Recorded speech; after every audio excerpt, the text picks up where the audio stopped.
All right, coming at you with the first installment of Burmatic Advanced Fantasy, coming to you from my vintage jacuzzi tub in South Florida. Some thoughts, early season thoughts on the running back position.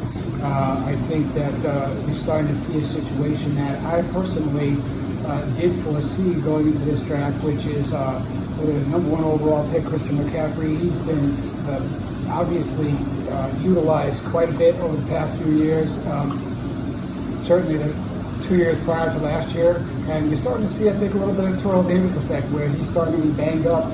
And he's a guy who is undersized for the league and for the position, and obviously we know that he's got tree stumps, but for legs. But again, too much time spent on the squat rack, is going to tighten everything up, and obviously that's what happened. And I certainly thought that was a possibility. I was a McCaffrey victim last year. I was,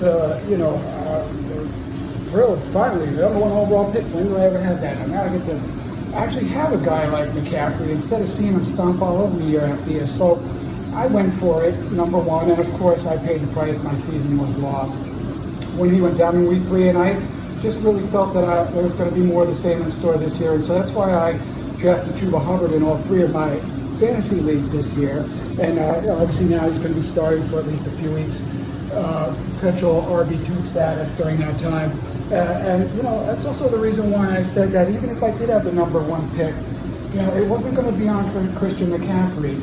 And to me, the number one pick was going to be Derrick Henry, and I think this last week we saw why.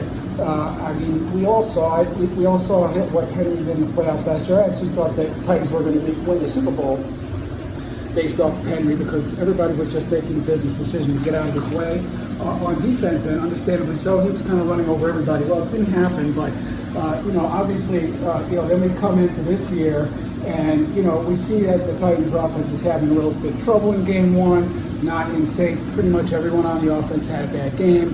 The offensive line getting its feet under it, and Henry had an off game, and of course it's very frustrating. You're wondering why Vrabel won't ride him. Well, then comes week 2, and we're sitting there, and the whole first half we're thinking the exact same thing. Saying, Vrabel, what are you doing? I mean, you got the guy's right there. We all know what he does.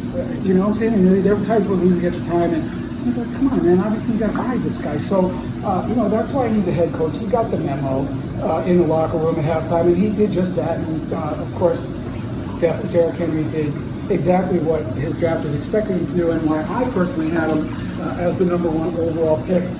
He was extremely bullish on him. And obviously the obvious questions, but what about Dalvin Cook? If McCaffrey's not number one overall, how do you step over Dalvin Cook? And I kind of feel similarly about Dalvin Cook as to how I feel about McCaffrey. He has just been ridden like I don't even know what. He's been Christian McCaffrey, Terrell Davis, and I just feel like you see him in and out of the lineup all the time, and he's clearly battling. It's again questionable this week, and I just kind of feel like it's the same situation. So that's why I wasn't tremendously bullish on Dalvin Cook either. So that's kind of my take on the early rounds and how they played out. Hope you have Chuba Hubbard, and probably not a bad idea to go out there and grab Alexander Madison. Peace. See you next time from Burmatic Advanced Fantasy.